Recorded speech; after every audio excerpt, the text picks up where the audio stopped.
Hello everyone, welcome to Prelims Primer Weekly News Analysis by Aptiplus Academy for Civil Services. आज की पहली topic है Y20 Summit. Recently Y20 Summit के theme और लोगो को launch किया गया. ऐसा पहली बार हो रहा है कि इंडिया Y20 Summit को होल्ड कर रहा है during its G20 presidency. Y20 या यूथ 20 जो है ये एक ऑफिशियल यूथ एंगेजमेंट ग्रुप है G20 का. हमें पता है कि G20 जो है ये एक इंटर गवर्नमेंटल फोरम है जिसमें 19 कंट्रीज आती हैं और इसके साथ यूरोपियन यूनियन होता है. G20 जो है ये मेजर इश्यूज को एड्रेस करने के लिए काम करता है. फॉर एग्जाम्पल ग्लोबल इकोनॉमी से रिलेटेड जो भी इश्यूज हैं, फाइनेंशियल स्टेबिलिटी हो, क्लाइमेट चेंज हो, मिटिगेशन हो क्लाइमेट या सस्टेनेबल डेवलपमेंट हो, इन सभी चीजों से जुड़ी जो इश्यूज हैं इन्हें एड्रेस करने के लिए G20 कंट्रीज एक साथ काम करती हैं. ये मोस्ट एडवांस्ड इकोनॉमीज है पूरी वर्ल्ड की. Y20 या यूथ 20 जो है ये G20 का ही एक ऑफिशियल एंगेजमेंट ग्रुप है जिसमें दुनिया भर में जो भी यंग लीडर्स हैं वो एक साथ आते हैं and they discuss and debate global challenges. इसके बाद वो अपनी पॉलिसी रिकमेंडेशंस भी देते हैं और वो चाहते हैं कि इसके बाद जो भी G20 के लीडर्स हैं वो इन पे काम करें और इन्हें आगे बढ़ा के लेके जाए इन पॉलिसीज को. हमें पता है कि G20 ग्रुप का अभी प्रेसिडेंसी इंडिया के पास है. India is holding the presidency of the G20 from 1st December 2022 to 30th of November 2023. तो एज ए रिजल्ट जाहिर है जो Y20 समिट है वो भी इस बार इंडिया ही होस्ट करेगी. सो this is the first time India is doing so. Y20 की जो समिट है, फाइनल समिट, वो 8 महीने बाद होगी. उसके पहले कुछ प्री समिट्स होंगे, टोटल 5 Y20 थीम्स पे, जिसमें डिस्कशंस और सेमिनार्स कंडक्ट किए जाएंगे in different universities across the country. और उसके बाद फाइनली जब समिट होगा Y20 समिट, उसमें इन सभी प्री समिट्स में लिए गए डिस्कशंस, डिबेट्स, इन सब चीजों का एक हमें कल्मिनेशन देखने को मिलेगा. Moving to the next topic, virovore. Researchers ने रिसेंटली एक ऑर्गेनिज्म को ढूंढ निकाला है जो कि वायरसेस को खाता है. So this is the first known virovore. Scientists ने एक माइक्रोस्कोपिक सीलिएट जो कि है हाल्तेरिया, इसकी एक स्पीशीज को ढूंढ निकाला है जो कि है विरोवोर. लेकिन क्या होते हैं सीलिएट्स? सीलिएट्स जो है ये बेसिकली एक इस तरीके के ग्रुप ऑफ ऑर्गेनिजम्स होते हैं, प्रोटोजोन्स होते हैं, जिनके पास सीलिया होती है जो हेयर लाइक स्ट्रक्चर्स होते हैं. और ये सीलिया ही इन ग्रुप ऑफ ऑर्गेनिजम्स को हेल्प करती है in swimming, crawling, attachment, feeding and sensation. तो हाल्तेरिया की जो स्पीशीज है, ये जो माइक्रोस्कोपिक सीलिएट्स हैं, ये फ्रेश वाटर एनवायरनमेंट में रहते हैं, एक्वाटिक हैबिटेट में रहते हैं और यहीं पे रहते हैं एक तरीके की इन्फेक्शियस वायरसेस जिनका नाम है क्लोरोवायरस. तो ये वायरस ईटिंग ऑर्गेनिजम्स या virovores that are the species of Halteria, they feed on, they eat these chloroviruses. तो ये विरोवोर्स वायरसेस को कंज्यूम करते हुए साइज में बढ़ते हैं और मल्टीप्लाई भी करते हैं. ये इसी तरीके से खुद को सस्टेन करते हैं. इट्स इंपॉर्टेंट टू नोट कि विरोवोर्स जो हैं ये प्रोटिस्ट्स हैं, ऐसे ऑर्गेनिजम्स जो कि ना ही एनिमल किंगडम से बिलोंग करते हैं, ना ही प्लांट किंगडम से और ना ही फंजाई से. ये कंप्लीटली डिफरेंट क्लासिफिकेशन है. वायरस को कंज्यूम करने वाले ये जो ऑर्गेनिजम्स हैं या फिर ये विरोवोरी जो ये फिनोमिनन है जिसमें वायरस को ही सिर्फ खाते हैं ऑर्गेनिजम्स, ये एक बिल्कुल नया फिनोमिनन है, नया रिसर्च है जिसे साइंटिस्ट्स ने निकाला है. और इसमें ये भी शो किया गया है थ्रू लेबोरेटरी टेस्ट्स, ये भी डेमोन्स्ट्रेट किया गया है कि एक ऑर्गेनिज्म के लिए वायरस का डाइट जो है वो सफिशिएंट होता है उस ऑर्गेनिज्म को सस्टेन करने के लिए, उसकी फिजियोलॉजिकल ग्रोथ के लिए, इनफैक्ट उसकी पॉपुलेशन इंक्रीज के लिए भी. Moving to the next topic, Nilgiri tahr. Nilgiri tahr को कंजर्व करने के लिए रिसेंटली तमिलनाडु गवर्नमेंट ने एक इनिशिएटिव को लॉन्च किया. इस इनिशिएटिव का नाम है नीलगिरी थार प्रोजेक्ट. इसे 5 साल तक इम्प्लीमेंट किया जाएगा बिटवीन 2022 टू 2027। इसमें गवर्नमेंट जो है वो कोशिश करेगी कि नीलगिरी थार की जो पॉपुलेशन है इसे अच्छे से समझ सके हम, और इसके लिए सर्वेस को कंडक्ट किया जाएगा, रेडियो टेलीमेट्री स्टडीज की जाएंगी। अगर ज़रूरत पड़े तो नीलगिरी थार्स को रीइंट्रोड्यूस किया जाएगा इन देयर ओरिजिनल हैबिटाट। इसके अलावा क्या थ्रेट्स हैं इनकी, इसको भी स्टडी किया जाएगा। पब्लिक अवेयरनेस को भी इंक्रीज किया जाएगा in this initiative. Nilgiri Thar जो है ये सदर्न इंडिया में जो भी ट्रॉपिकल माउंटेन्स हैं वहां पे पाई जाती है। बेसिकली एंडेमिक है टू नीलगिरी हिल्स। इसके अलावा वेस्टर्न और ईस्टर्न घाट्स में जो सदर्न पोर्शन है इनकी, यहाँ पे भी पाई जाती है, specially in the states of Tamil Nadu and Kerala. Endemic है टू नीलगिरी हिल्स मतलब सिर्फ इसी जोग्राफिकल लोकेशन में ये पाई जाती है।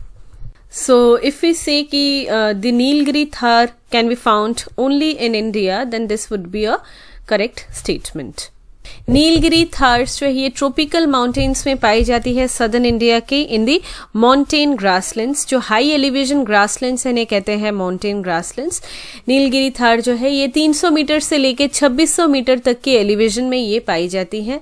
3122 अराउंड इतने नीलगिरी थार्स जो हैं ये वाइल्ड में है एस्टिमेशन के हिसाब से, और सबसे ज्यादा इनकी पॉपुलेशन जो है ये वेस्टर्न घाट्स में ही पाई जाती है। कंसर्न ये है कि बहुत ज़्यादा डिफॉरेस्टेशन होने की वजह से और ह्यूमन इंक्रोचमेंट होने की वजह से नीलगिरी थार की जो हैबिटेट है वो धीरे धीरे उसकी लॉस होती जा रही है। और दूसरी जो इन्वेजिव स्पीशीज़ हैं वो भी इतने ज़्यादा बढ़ रहे हैं कि नीलगिरी थार का सर्वाइव करना मुश्किल हो रहा है। So these are the threats. So habitat loss, then there is livestock grazing, poaching, these are all the threats to Nilgiri tahr. As a result अभी हिस्टोरिकली तो वेस्टर्न घाट्स में ही पाए जाते थे ज़्यादा, लेकिन अभी इनकी जो पॉपुलेशन है वो बहुत कम होती जा रही है। ये लोकली एक्सटिंक्ट हो रहे हैं, और तमिलनाडु और केरला में जो स्कैटर्ड पैचेस हैं सिर्फ यहीं पे ये पाए जाते हैं। IUCN स्टेटस की बात करें तो नीलगिरी थार जो है ये इंडेंजर्ड है, और ये wild life protection act of India 1972 की स्केड्यूल 1 में आते हैं, तो काफ़ी ज़्यादा प्रोटेक्शन इन्हें दी गई है। बट अनफॉर्चुनेटली इनकी पॉपुलेशन कम हो रही है and they are endangered in the IUCN red list. अगली टॉपिक है brain eating amoeba. South Korea ने रिपोर्ट की है पहली केस ब्रेन ईटिंग एमीबा या फिर नाइग्लेरिया फाउलेरी इन्फेक्शन की। नाइग्लेरिया ग्रुप ऑफ ऑर्गेनिजम्स जो है ये बेसिकली एक एमीबा है। हमें पता है एमीबा जो होती है ये सिंगल सेल्ड ऑर्गेनिज्म होती है, जिसके पास ये एबिलिटी होती है कि वो अपनी शेप को ऑल्टर कर सके, basically by extending and retracting itself just like pseudopods. Amoeba किसी एक पर्टिकुलर टैक्सोनॉमिक ग्रुप से बिलोंग नहीं करती है, तो ये डिफरेंट ग्रुप से बिलोंग करती है। ये प्रोटोजोआ भी हो सकती है, फंजाई, एल्गी, एनिमल्स, हर एक ग्रुप में एमीबा जो है वो मौजूद हो सकता है। अब हम बात करते हैं नाइग्लेरिया फाउलेरी की। नाइग्लेरिया फाउलेरी जो है ये एक स्पीशीज है नाइग्लेरिया की, और सिर्फ यही वाली जो स्पीशीज है नाइग्लेरिया फाउलेरी ये ह्यूमंस को इन्फेक्ट करती है। नाइग्लेरिया फाउलेरी को सबसे पहले डिस्कवर किया गया था in the year 1965 in Australia, and it is commonly found in worm fresh water bodies. Hot springs हो सकती हैं, रिवर्स हो सकती है, लेक्स हो सकती है, बेसिकली फ्रेश वाटर और जो वर्म है। नाइग्लेरिया फाउलेरी को ब्रेन ईटिंग एमीबा क्यों कहते हैं? जब बेसिकली ये ब्रेन में एंटर कर जाता है, then it starts destroying the brain tissues and then it causes a dangerous infection जिसे कहते हैं प्राइमरी एमीबिक मेनिंजोएन्सेफेलाइटिस PAM, और इसीलिए इसे कहते हैं ब्रेन ईटिंग एमीबा। तो ये किस तरीके से ह्यूमंस को इन्फेक्ट करता है समझते हैं। बेसिकली एमीबा जो है ये ह्यूमन बॉडी में एंटर करता है through nose and then it travels up to the brain. ये कब होता है? सिंस ये एमीबा फ्रेश वाटर्स में रहते हैं, वार्म फ्रेश वाटर्स में, so this usually happens when someone goes for a swim या डाइव जब करते हैं फ्रेश वाटर में कोई अपनी हेड को पानी के अंदर डिप करके in the fresh water body, तब in that case people get infected. जब लोग अपनी नॉस्ट्रल्स को क्लीन करते हैं विथ कंटेमिनेटेड वाटर, तब भी ऐसे केसेस पाए गए हैं कि they got infected. It's important to note कि साइंटिस्ट्स को अभी तक ऐसा कोई एविडेंस नहीं मिला है कि नाइग्लेरिया फाउलेरी वाटर वेपर या फिर हवा में जो एरोसोल होते हैं, एरोसोल ड्रॉपलेट्स, उनसे भी फैलते हैं। ऐसा नहीं है, ऐसी कोई एविडेंस अभी तक नहीं पाई गई है। साइंस एंड सिम्टम्स की अगर हम बात करें तो जब ये एमीबा ब्रेन में एंटर कर जाती है और प्राइमरी एमेबिक मेनिंजोएन्सेफेलाइटिस इन्फेक्शन हो जाता है, तो इन्फेक्शन होने के 1 से 12 दिन के अंदर अंदर सिम्टम्स जो है वो अपीयर होना शुरू कर देते हैं। इनिशियल स्टेजेस में हेडेक हो सकता है, नोजिया, फीवर, लेकिन लेटर स्टेजेस में कॉम्प्लिकेशंस बढ़ती है। There can be stiff neck, seizures, hallucinations, even coma भी हो जाता है। इन्फेक्शन जो है ये बहुत रैपिडली स्प्रेड करती है एंड ऑन एन एवरेज 5 दिन के अंदर अंदर डेथ हो जाती है। तो फेटिलिटी रेट बहुत हाई है because of this infection. United states में 1962 से लेके 2021 तक अगर हम बात करें तो रिपोर्टेड 154 इन्फेक्टेड इंडिविजुअल्स जो थे विथ दिस इन्फेक्शन, उनमें से सिर्फ 4 लोग सर्वाइव किए। आउट ऑफ 154 सिर्फ 4 लोग, सो 150 की डेथ हो गई because of this infection. So we can understand that the fatality rate is very high. Now coming to treatment, Naegleria fowleri infection जो है ये बहुत रेयर है और ये बहुत क्विकली प्रोग्रेस कर जाता है। एज मेंशन्ड अर्लियर 5 दिन के अंदर अंदर मौत हो जाती है सिम्टम्स अपीयर होने के बाद। तो साइंटिस्ट्स अभी तक फिगर आउट नहीं कर पाए हैं, आइडेंटिफाई नहीं कर पाए हैं कोई भी इफेक्टिव ट्रीटमेंट ताकि ये जो इन्फेक्शन है ये रिजॉल्व हो जाए। एट प्रेजेंट डॉक्टर्स जो है वो एक कॉम्बिनेशन ऑफ ड्रग्स के साथ इन्हें ट्रीट करते हैं। For example amphotericin B, azithromycin, fluconazole, rifampin, इन सब जो मेडिसिन है, जो ड्रग्स है, इसी से इन्फेक्शन को ट्रीट करने की कोशिश करते हैं। यहाँ पे एक क्वेश्चन आता है that what is the role of climate change in the spread of this infection. जैसे जैसे ग्लोबल टेम्परेचर्स बढ़ रहे हैं वैसे वैसे नाइग्लेरिया फाउलेरी इन्फेक्शन के चांसेस भी बढ़ रहे हैं बिकॉज इस इन्फेक्शन की जो कॉजिंग ऑर्गेनिज्म है एमीबा, ये वर्म वाटर बॉडीज में ही थ्राइव करती है। तो फ्रेश वाटर बॉडीज जो वर्म है वहां पे ये जल्दी रिप्रोड्यूस करती है, थ्राइव करती है, बेस्ट ग्रो करती है in temperatures up to 46 degree centigrades. अगर उससे भी हाई टेम्परेचर्स हैं वहां पे भी ये ऑर्गेनिज्म सर्वाइव कर जाती है। So this is a concern given the fact that we are undergoing climate change and global warming as well, जिसकी वजह से सारी वाटर बॉडीज की जो टेम्परेचर है वो इंक्रीज करती जा रही है। Recent studies के अनुसार excessive atmospheric carbon dioxide because of the fossil fuels and other emissions वो भी increase कर रहे हैं lakes and rivers की temperatures, because carbon dioxide का बहुत important role है, ये absorb हो जाती हैं in the lakes and rivers and they are also causing global warming which is in turn leading to the increase in temperatures of these fresh water bodies. So these conditions are favorable for the amoeba to grow and which is a cause of concern. Heat waves भी बढ़ रहे हैं, air and water temperatures higher है than usual, so amoeba जो है वो बहुत easily thrive कर रहा है एट प्रेजेंट। अभी तक नाइग्लेरिया फाउलेरी एमीबा जो है ये हर एक कॉन्टिनेंट में पाया गया है and it has been declared as the cause of PAM in over 16 countries including India. अगली टॉपिक है broadcasting infrastructure and network development scheme. Recently, Cabinet Committee on Economic Affairs ने broadcasting infrastructure and network development या BIND scheme को approve किया। Broadcasting infrastructure and network development या BIND scheme ये एक central sector scheme है, मतलब सेंट्रल गवर्नमेंट ही पूरी फंडिंग इसमें करेगी। It would be a vehicle for providing financial support to Prasar Bharati. Prasar Bharati के एक्सपेंशन के लिए, इसकी अपग्रेडेशन के लिए, उसकी इंफ्रास्ट्रक्चर को और भी बढ़ाने के लिए, content development, civil work related सारी चीजों के लिए जो भी एक्सपेंसेस है, जो फाइनेंशियल सपोर्ट है, वो प्रोवाइड की जाएगी through this scheme called bind. Prasar Bharati हमें पता है एक पब्लिक सेक्टर ब्रॉडकास्टर है and it is an important vehicle of information, education, entertainment and engagement for the people, जिसमें कंट्री के रिमोट एरियाज में भी जो है ये सारी चीज़ें पहुंचाई जाती है through Doordarshan and all India radio. तो बाइंड स्कीम की बहुत ज़्यादा सिग्निफिकेंस है क्योंकि इस स्कीम के द्वारा कई सारी इनिशिएटिव्स ली जाएंगी, अपग्रेडेशन किया जाएगा फैसिलिटीज़ का, बेटर इंफ्रास्ट्रक्चर का, ताकि जो बॉर्डर एरियाज है, स्ट्रेटेजिक एरियाज हैं, वहाँ पे भी हाई क्वालिटी कंटेंट्स जो है वो व्यूअर्स तक पहुँचे। Not only that, high quality content domestic के साथ साथ इंटरनेशनल ऑडियंस तक भी पहुंचे, कंटेंट डाइवर्स हो, ये भी इंश्योर किया जाएगा by accommodating more number of channels.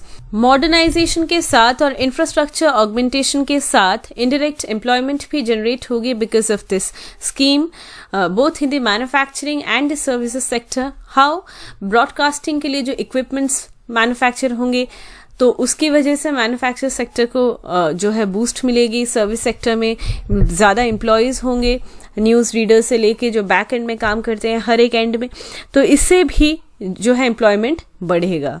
तो काफ़ी एक विन विन सिचुएशन होगा। Moving to the next topic, heat dome. पिछले कुछ दिनों में यूरोप के कई जगहों पे टेम्परेचर्स जो हैं वो काफ़ी इंक्रीज हो गए हैं in an unprecedented manner. Winters होने के बावजूद 10 से 20 डिग्री सेल्सियस टेम्परेचर्स जो हैं वो बढ़ गए हैं above normal. This is because of the formation of a heat dome over the region. क्या है हीट डोम, समझते हैं। हीट डोम एक ऐसी फिनोमिनन है जिसमें एक रीजन में बहुत ज़्यादा हाई प्रेशर होता है और वार्म एयर जो है उस रीजन में ट्रैप हो जाती है। जस्ट लाइक एक पॉट में अगर हम गर्म पानी रखें और उसके बाद उसे लिड से ढक दे तो after a certain period of time high pressure create हो जाएगा और जो एयर है वार्म एयर वो भी ट्रैप हो जाएगा इनसाइड द पॉट। तो सेम फिनोमिनन जो है इसे कहते हैं हीट डोम। जितने ज्यादा दिनों तक एयर जो है एक पर्टिकुलर रीजन में ट्रैप रहेगी, मूव नहीं करेगी, वहीं पे स्टिल रहेगी, उतनी ज्यादा वो एयर गर्म होती जाएगी because of the sun and it will produce warmer conditions with every passing day. Heat domes वैसे तो कुछ दिनों के लिए रहता है बट इन सम केसेस वो कई हफ्तों तक एक्सटेंड कर सकता है and it can cause deadly heat waves. इस डायग्राम में हम हीट डोम के फिनोमिनन को देख सकते हैं। High pressure atmospheric conditions combine to act as a lid on the atmosphere. In this process known as convection, warm air attempts to escape but the high pressure dome causes it to sink back down to earth. Convection की वजह से warm air जो है वो उस जगह से निकलना चाहता है लेकिन हाई प्रेशर है और हाई प्रेशर होने की वजह से वो एयर जो है ऊपर हाई प्रेशर है तो वो नीचे सिंक डाउन कर रहा है। हमें पता है एयर जो है वो मूव करता है from high pressure area to low pressure area. तो इतना ज़्यादा हाई प्रेशर होके वहाँ पे एक लिड लाइक सिचुएशन हो चुका है कि एयर जो है उसी जगह पे ट्रैप हो गया है और वो कहीं और बाहर नहीं जा पा रहा है। हीट डोम में जेट स्ट्रीम्स का भी एक बहुत इम्पोर्टेंट रोल है। जैसे ही विंड मूव करना चाहता है तब जेट स्ट्रीम जो है वो एयर को ट्रैप करके रख के उसको सिंक करवा देती है नीचे, रिजल्टिंग इन हीट वेव्स। क्या रिलेशनशिप है between heat domes and jet streams, let's understand. हमें पता है कि जेट स्ट्रीम्स जो है ये नैरो बैंड्स होती हैं स्ट्रॉन्ग विंड की जो एटमॉस्फेयर की ऊपर के लेवल्स में, अपर लेवल्स में जो है वो रहती हैं। ये विंड्स जो है वो ब्लो करती है from west to east in streams and they also shift from north to south. Jet streams जो है वो हॉट एयर और कोल्ड एयर, इन दोनों एयर के बीच में जो बाउंड्री है उसे फॉलो करती है और ये मिएंडर करती रहती है पूरी वर्ल्ड में और अपर एटमॉस्फेरिक लेवल्स में ये जेट स्ट्रीम्स जो है ये देखी जाती है। बिकॉज ये जेट स्ट्रीम्स हॉट एयर और कोल्ड एयर की बाउंड्रीज में पाई जाती है, इसीलिए ये विंटर्स में बहुत ज़्यादा प्रोनाउंस्ड होती है। बिकॉज विंटर्स में जो हॉट एयर है और कोल्ड एयर है, इसकी जो बाउंड्रीज है वो बहुत ज़्यादा प्रोनाउंस्ड होती है रेंज ऑफ टेम्परेचर्स चेंज की वजह से।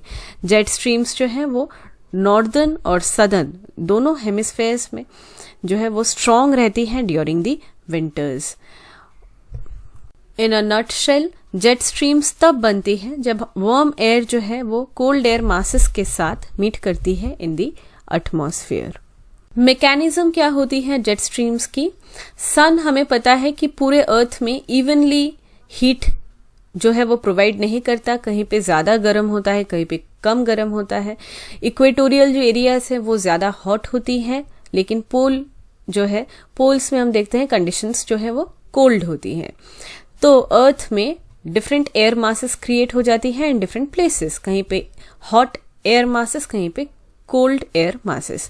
तो जब ये हॉट एयर मासेस और कोल्ड एयर मासेस जब ये मीट करती है तो वार्म एयर जो है वो राइज अप कर जाती है हायर इन द एटमॉस्फेयर, और कूल जो एयर होता है, कोल्ड एयर, वो सिंक कर जाती है to replace the warm air, वो नीचे आ जाती है। ये जो मूवमेंट होता है वार्म एयर का ऊपर के लेवल्स में जाना और कूल एयर का सिंक डाउन कर जाना, इसकी वजह से एक एयर करंट या विंड क्रिएट होती है। जेट स्ट्रीम जो है ये इसी तरीके की एक एयर करंट है जो एटमॉस्फेयर की अपर लेवल्स पे, हायर इन द एटमॉस्फेयर जो है वो क्रिएट होती है।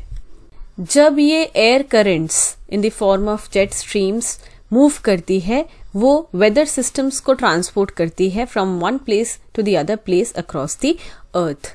ये जेट स्ट्रीम्स जो है ये वार्म और कोल्ड एयर मासेस की एक करंट है, राइट? और जब ये मूव कर रही है from one place to the other place, तो एक जगह पे जैसी वेदर कंडीशंस थी उसी को वो लेके जाती है दूसरी जगह पे।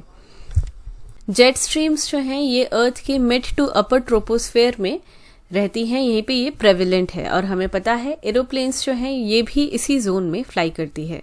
तो अगर कभी एरोप्लेन फ्लाई कर रहा है in the same direction of a powerful jet stream, then in that case aeroplane को बूस्ट मिल जाता है इन टर्म्स ऑफ स्पीड।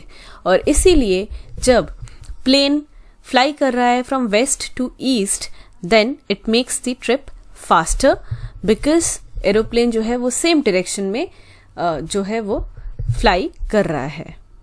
तो हमने जेट स्ट्रीम्स को अच्छे से इसीलिए समझा बिकॉज जेट स्ट्रीम्स का बहुत इंपॉर्टेंट रोल होता है in creating heat domes. Heat dome का बिहेवियर बहुत ज्यादा रिलेटेड होता है to the jet stream, because jet stream में जो फास्ट विंड्स हैं, जो बैंड है, वो एटमॉस्फेयर में वो रन करता है फ्रॉम वेस्ट टू ईस्ट, और अकॉर्डिंगली जो हीट डोम है वो उसी तरीके से उसी रीजन में क्रिएट होता है। जेट स्ट्रीम्स जब बहुत बड़ी हो जाती है, इलोंगेटेड हो जाती है, तब वो बहुत स्लोली मूव करने लगती है और कभी कभी वो स्टेशनरी भी हो जाती है, स्टिल हो जाती है। और जब ऐसा होता है तो अपर एटमॉस्फेयर में जेट स्ट्रीम स्टिल हो गया, अब नीचे जो एयर है उसको मूवमेंट करने की जगह नहीं मिली, वो ट्रैप हो गया बीच में, और तभी होता है हीट डोम। इस इमेज में हम हीट डोम फॉर्मेशन की जो पूरी प्रोसेस है उसे देख सकते हैं, स्टेप बाय स्टेप इसे दिखाया गया है। रिसर्चर्स की माने तो क्लाइमेट चेंज का प्रभाव बहुत ज्यादा है इन मेकिंग हीट डोम्स। जितना ज्यादा क्लाइमेट चेंज होगा, जितनी ज्यादा ग्लोबल वार्मिंग होगी, उतनी ज्यादा इंटेंस और लॉन्गर होती जाएगी हीट डोम्स, क्योंकि टेम्परेचर्स जब राइज होते हैं तब जेट स्ट्रीम्स जो हैं वो बहुत ज्यादा वेवियर हो जाते हैं, वो बड़े होने लगते हैं, बिकॉज बहुत ज्यादा वार्म एयर हो जाता है और बहुत ज्यादा डिविएट करने लगते हैं। एज ए रिजल्ट वो जितना ज्यादा एक्सपैंड करेंगे, एलोंगेट करेंगे, वो स्टेशनरी हो जाएंगे, स्टिल हो जाएंगे, वो बहुत जल्दी विंड को अपनी मूव नहीं करवा पाएंगे, एंड एज ए रिजल्ट वो फ्रीक्वेंट हीट इवेंट्स, फिर वो स्टिल हो जाएंगे और उसके नीचे हीट डोम क्रिएट हो जाएगा, तो फ्रीक्वेंसी बढ़ेगी इन शॉर्ट। हीट डोम का बहुत सीरियस इम्पैक्ट होता है ऑन ह्यूमन बीइंग्स। हमें पता है कि इससे ह्यूमिडिटी बढ़ती है और जो है हीट की वजह से काफ़ी सारी डिजीजेस हो सकती है, इलनेसेस हो सकती है। हीट वेव्स का जितना प्रभाव है वैसा ही हीट डोम का प्रभाव है on human health and other aspects. अगली टॉपिक है animal ट्रिपैनोसोमोसिस African animal trypanosomosis, which is caused by tsetse fly, it has become a huge problem among the livestock farmers in Africa. क्या है ये disease? Basically इसे कहते हैं nagana pest या sleeping sickness, animal trypanosomiasis को. It is a disease of vertebrates. इसमें parasites की वजह से ये डिजीज होती है and these parasites are called trypanosomes. इसी की कई सारी स्पीशीज होती हैं. For example Trypanosoma brucei. Trypanosoma जो है ये एक ग्रुप है of unicellular parasitic flagellate protozoa. Trypanosoma vivax जो है ये भी कॉज करता है नगाना डिजीज को, मेनली इन वेस्ट अफ्रीका, और ये अभी स्प्रेड हो चुका है to South America also. Trypanosomes जो है ये जो ऑर्गेनिजम्स हैं, these are transmitted by tsetse flies and दूसरी ब्लड सकिंग जो डिप्टेरा है ये इन ट्रिपैनोसोम्स को, इन प्रोटोजोआ को कैरी करती है from the livestock to different other animals as well as to human beings. तो इसी से ये डिजीज होती है. सिम्टम्स अगर हम देखें तो इसमें जो लाइफ स्टॉक है इनकी जो वेट है वो कम हो जाती है, इन्हें एनीमिया होता है, इनमें लिथार्जी देखने को मिलता है and in some cases this disease can be fatal unless treated. Fever, dermatitis, nervous disorders जैसी चीजें होती हैं इसमें. ट्रिपैनोसोमोसिस एक बहुत मेजर इशू है in Africa because it affects both people as well as life stock.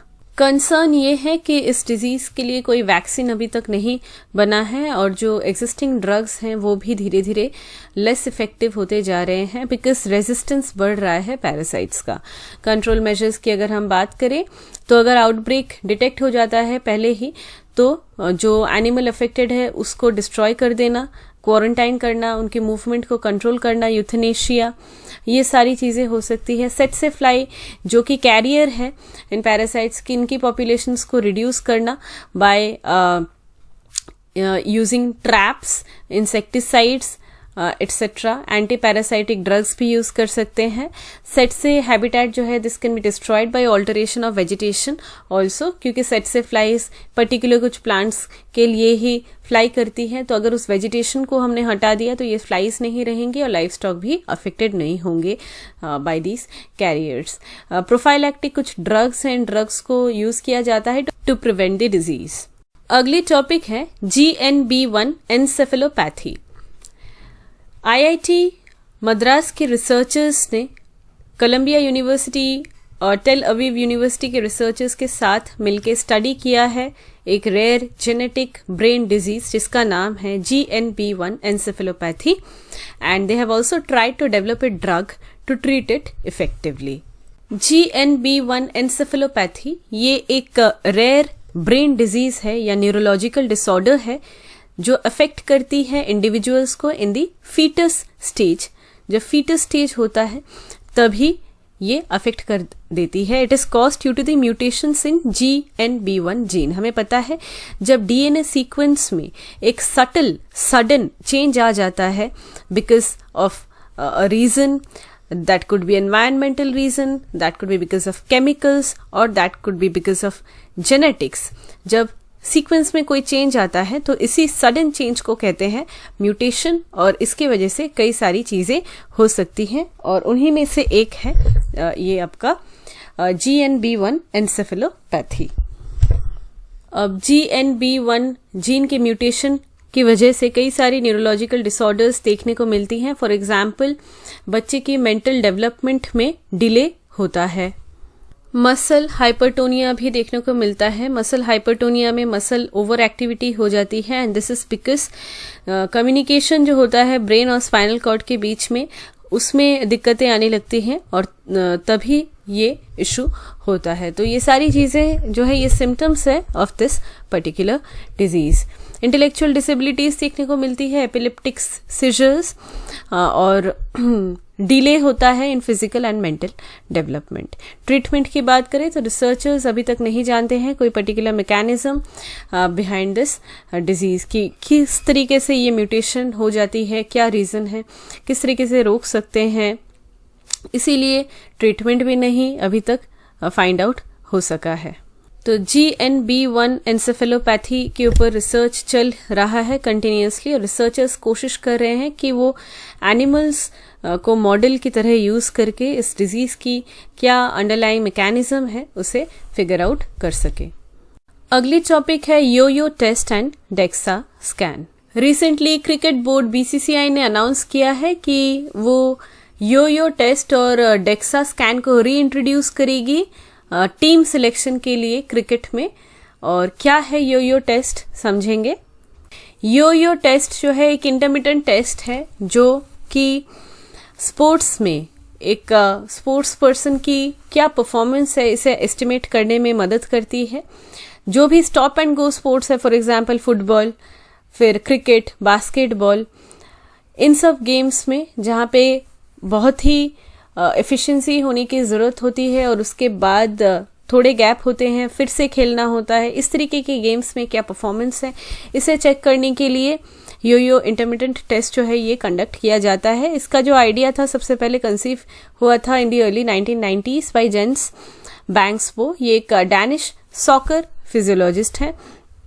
Yo-yo test में fitness को चेक किया जाता है। बेसिकली इसमें जो एथलीट हैं उन्हें दौड़ना पड़ता है। फॉर एग्जांपल 20 मीटर्स तक दौड़े और फिर 10 सेकंड का एक ब्रेक लिया, फिर 40 मीटर्स रन किए, और हर जो ब्रेक के बाद रन करना होता है उसमें स्पीड जो है वो बढ़ती रहती है, और ये स्पीड कंटिन्यूअसली बढ़ती रहती है जब तक कि जो एथलीट है वो एग्जॉस्ट ना हो जाए दौड़ते दौड़ते। तो एट रेगुलर इंटरवल्स क्या होता है, स्पीड को इंक्रीज करवाया जाता है and the test continues until participants are no longer able to keep up with the required pace. इसी की बेसिस पे प्लेयर्स को स्कोर्स दिया जाता है और कि वो कितने लेवल्स को वो क्रॉस कर सके हैं इन द टेस्ट। तो यही होता है यो-यो टेस्ट।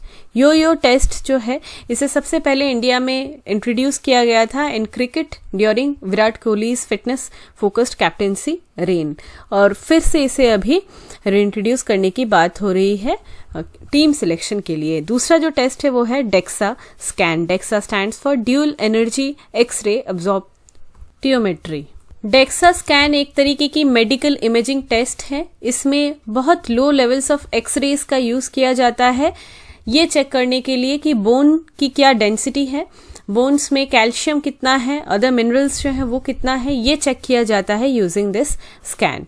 इंपॉर्टेंस बहुत है इन दो टेस्ट्स की इन स्पोर्ट्स। डेक्सा स्कैन और यो-यो टेस्ट को यूज किया जा सकता है बहुत एक एक्यूरेट पिक्चर को ड्रॉ करने के लिए कि प्लेयर की फिटनेस लेवल क्या है, उसकी फिजिकल कंडीशन क्या है, और जो भी लेवल है उसके हिसाब से प्लेयर्स जो है वो कस्टमाइज कर सकते हैं। कई बार ऐसा होता है कि क्रिकेट या दूसरे स्पोर्ट्स में प्लेयर्स को जब इंजरी होती है तब उनको फिर से गेम में थोड़े टाइम बाद रश बैक कर दिया जाता है, क्योंकि कोई मैकेनिज्म नहीं होता ये समझने के लिए कि प्रॉपर रिकवरी हुई है कि नहीं हुई है। तो अगर हम इन गेम्स में यो-यो टेस्ट्स और डेक्सा स्कैन्स जैसे मैकेनिज्म्स को इम्प्लीमेंट करें तो इन दैट केस बेटर इंसाइट मिलेगा कि प्लेयर की कितनी रिकवरी हुई है और उन्हें जल्दी रश बैक नहीं किया जाएगा। एज ए रिजल्ट प्लेयर का हेल्थ भी अच्छा रहेगा और गेम पे भी कोई असर नहीं पड़ेगा। अगली टॉपिक है Ramappa temple. Recently president Shrimati Droupadi Murmu ji ने इनॉग्रेट किया प्रोजेक्ट जिसका नाम है development of pilgrimage and heritage infrastructure of UNESCO world heritage site, और इस प्रोजेक्ट को शुरू किया गया एट रामप्पा या रुद्रेश्वरा टेम्पल। रामप्पा टेम्पल या रुद्रेश्वर टेम्पल जो है ये काकातीया स्टाइल हिंदू टेम्पल है जिसे डेडिकेट किया गया था to god Shiva and it is located in Telangana. इसे कंस्ट्रक्ट किया गया था in the year 1213 AD and it was constructed by Recherla Rudra या फिर रिचर्ला रुद्री रेड्डी उनका नाम था। He was a general of Kakatiya dynasty जिसे रूल उस समय कर रहे थे गणपति देवा 1199 to 1262। इस टाइम पे रूलर थे काकातीया डायनेस्टी के गणपति देवा और उसी दौरान इस टेम्पल को कंस्ट्रक्ट किया गया था। ये टेम्पल इतना अच्छा लगा था मार्को पोलो जी जो एक फॉरेन ट्रैवलर थे उन्हें कि उन्होंने कहा था कि this temple is the brightest star in the Galaxy of temples. Marco Polo जो है ये एक वेनेशियन मर्चेंट थे, एक्सप्लोरर थे, राइटर थे जो एशिया में ट्रैवल कर रहे थे along the silk route between 1271 and 1295 और उन्होंने इंडिया में भी ट्रैवल किया था। रामप्पा टेम्पल जो है ये एक स्टार शिप्ड प्लेटफॉर्म के ऊपर खड़ी रहती है। इट इज 6 फुट हाई जो प्लेटफॉर्म है वो। फ्रंट में जो है एक सैंक्टम है, it has numerous carved pillars as usual and the temple is named after the sculptor Ramappa जिन्होंने इसे कंस्ट्रक्ट किया था। ये मात्र एक ऐसी टेम्पल है इंडिया की जिसका नाम पड़ा है उसके क्राफ्ट्समैन के ऊपर, जो स्कल्प्टर है जिन्होंने कार्व किया है टेम्पल को, उनके ऊपर, और उनका नाम था रामप्पा। मेन स्ट्रक्चर जो है टेम्पल की वो रेडिश सैंडस्टोन से बनी है, लेकिन जो कॉलम है अंदर की जो ब्रैकेट्स हैं वो सारी ब्लैक बेसल्ट से बनी है जो कि रिच है in iron, magnesium and silica. Temple में mythical animals, female dancers, musicians, इन्हें कार्व किया गया है टेम्पल वॉल्स में और जो भी कॉलम्स है वहां पे। सो this is a masterpiece of Kakatiya art. Ramappa की जो मेन टेम्पल है इसके दोनों साइड्स में शिवा की श्राइन्स हैं छोटे छोटे, और इन्हीं को देख रहे हैं एक नंदी की फिगर है। 2021 में इस टेम्पल को यूनेस्को वर्ल्ड हेरिटेज साइट का दर्जा दिया गया। नंदी बुल हमने आर्ट एंड कल्चर में डिटेल में पढ़ा है, तो वो है यहाँ पे, और यूनेस्को वर्ल्ड हेरिटेज साइट है तो काफी ज्यादा सिग्निफिकेंट है। अगली टॉपिक है डोकरा मेटल क्राफ्ट्स। झारखंड के बाउंड्री में एक जगह है लाल बाजार। यह जगह हब बनती जा रही है डोकरा मेटल क्राफ्ट की। डोकरा जो है ये एक एंशियंट बेल मेटल क्राफ्ट है जिसे ओझा स्मिथ्स जो है प्रैक्टिस करते हैं in states like Jharkhand, Chhattisgarh, Odisha, West Bengal and Telangana. एक नोमैडिक ट्राइब है डोकरा दामर जो कि एक जगह से दूसरी जगह घूमते हैं। इसी ट्राइब के ऊपर ये आर्ट का नाम पड़ा है Dokra and it was originally found in the region from Bankura and Dariyapur जो कि बंगाल में स्थित है। यहाँ पे काफी ज्यादा मेटल है, मेटल रिच रीजन है। फॉर एग्जाम्पल ओडिशा में भी है, मध्य प्रदेश में भी है, तो इसीलिए यहीं पे ये मेटल क्राफ्ट जो है वो फ्लरिश हुआ है। डोकरा एज मेंशन्ड अर्लियर इसे बेल मेटल क्राफ्ट भी कहते हैं। ये एक नॉन फेरस मेटल जिसमें आयरन नहीं होता, इस तरीके का एक मेटल होता है और उसी मेटल की कास्टिंग को करके इन स्ट्रक्चर्स को बनाया जाता है as we can see in this image. तो non iron, non ferrous metal से इसे यूज किया जाता है और लॉस्ट वैक्स टेक्निक का यूज किया जाता है। इसे हमने कल्चर में काफी डिटेल में पहले पढ़ा भी है कि किस तरीके से एक मिट्टी के मोल्ड के अंदर जो मोल्टेन मेटल है उसे डाला जाता है और बाद में जो स्ट्रक्चर है, मोल्ड है, उसे खोल दिया जाता है। एज ए रिजल्ट वो स्ट्रक्चर बन जाती है और उसी टेक्निक का यूज करके डोकरा मेटल क्राफ्ट को प्रैक्टिस किया जाता है। ये एक ऐसी पहली आर्ट है जिसमें आयरन का यूज ना करते हुए, नॉन फेरस मेटल का यूज करते हुए इस क्राफ्ट को अंजाम दिया जाता है। इसमें कॉपर और उसके अलॉयज, फॉर एग्जांपल ब्रास जो होती है वो एक मिक्स होती है जिंक और कॉपर की। सिमिलरली ब्रॉन्ज जो होती है वो एक मिक्स होती है टिन और कॉपर की। इन सब चीजों में आयरन नहीं होती, लेकिन इन सब चीजों का यूज करके ही डोकरा मेटल क्राफ्ट को प्रैक्टिस किया जाता है। और ये जो मेटल कास्टिंग का टेक्निक है इसे तो इंडिया में 4000 साल से प्रैक्टिस किया जा रहा है। हमें पता है हड़प्पा मोहनजोदाड़ो में भी लॉस्ट वैक्स टेक्निक का यूज किया जाता था। अगली टॉपिक है Asian giant tortoise. Recently Asian giant tortoise की जो जुवेनाइल्स हैं, जो बच्चे हैं, उन्हें रिलीज किया गया into a protected area of Nagaland. Firstly हम देख लेते हैं इस टॉर्टोइस को। This is Asian giant tortoise. Asian giant tortoise जो है ये क्रिटिकली एंडेंजर्ड है in the IUCN red list, so it's very important to note. और ये पाया जाता है बांग्लादेश, इंडोनेशिया, इंडिया, मलेशिया जैसी कंट्रीज में।